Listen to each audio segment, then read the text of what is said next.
Hi there, my name is David Lomax from Barracuda Networks. We're going to talk about data protection today first of all, the Barracuda Message Archiver. So if you do have people out there that are using PST files, the Barracuda Message Archiver has the ability to import those PST files directly into the archiver, as well as we have a collector that can go out. So if you look at a normal network, for example, here's my mail server. Here may be my file server, for example. Traditionally, what most users are going to do is they've been told by the mail server you're not allowed it, so each individual user is going to start loading PST files onto the file server. So you're sort of robbing Peter to pay Paul. Worst scenario may be the actual individual client's machine, or even worse if it's a laptop going off-site, may have those PST files on it as well. The Message Archiver has the ability to, one, run a collector, which can be run on the file server directly. It will look for PST files.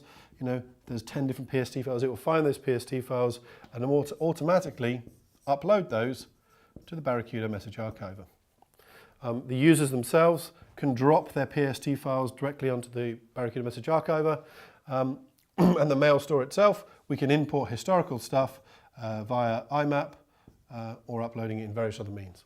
So all of the historical data can be pulled in using PST imports or PST collectors, and then we can directly pull information from the mail server, going back all the legacy information. So that collects in all the other information. So like I said earlier, one of the big drivers are, if you look at mail storage, somewhere in the realms of 86% of the data on there is attachments. And for administrators, they know a good chunk of those attachments aren't being used. So not only is an archiver used a lot of times for litigation or legislative control, it's because the mail server is being bogged down by a lot of attachments. So we've already pulled in those legacy PST files.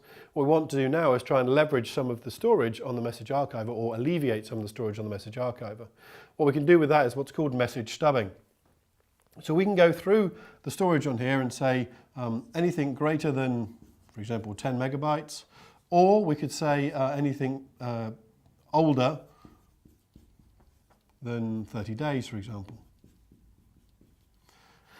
So the Barracuda Message Archiver will automatically talk to the mail server. It's going to look through all the attachments and see if either or with these ones, so it's one or the other.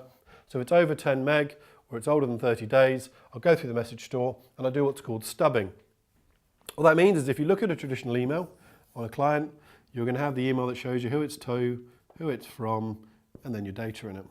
If there's an attachment, it's normally here, XLS let's call it, at the bottom of the file. With stubbing, what you're basically going to do is remove the email from there and you inject into here what's called a stub. Looks like a little grey bar, and on that is a hyperlink directly to the Message Archiver. So from a user's perspective, the email looks exactly the same, but the storage now for that attachment is on the Barracuda Message Archiver. And what that does is remove this large amount of attachments eating up storage on the mail server. So you get the best of both worlds. Your mail server is more efficient and running more cleanly, it doesn't have as much data in it. Your file store isn't being held up with a load of PST files, and your clients themselves certainly aren't holding PST files. The Message Archiver also gives the users the ability to talk directly to it. So if you say in your mail server, actually I'm only going to hold emails for the last 6 months or a year, the clients themselves can then point directly to the archiver and see all my email from the beginning of time. You know, I've been with Barracuda nearly 9 years now, and I have the ability to see every email I've ever sent from the company from my mobile device. Okay, so that's how useful an archiver is from a user's perspective, while still giving the companies the ability to be within legislative control and alleviating the storage. I say a good chunk of the people we talk to, actually this is their biggest problem. They've got a lot of attachments, it's using up a lot of data on their mail server.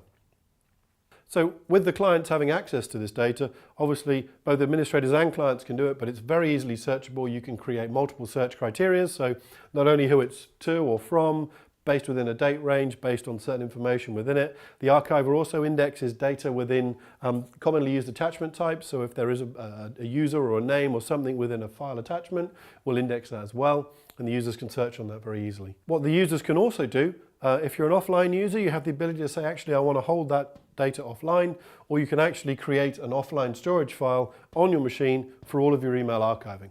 So while it never leaves the archiver, it means you can have every single file or every single email you ever sent on your machine.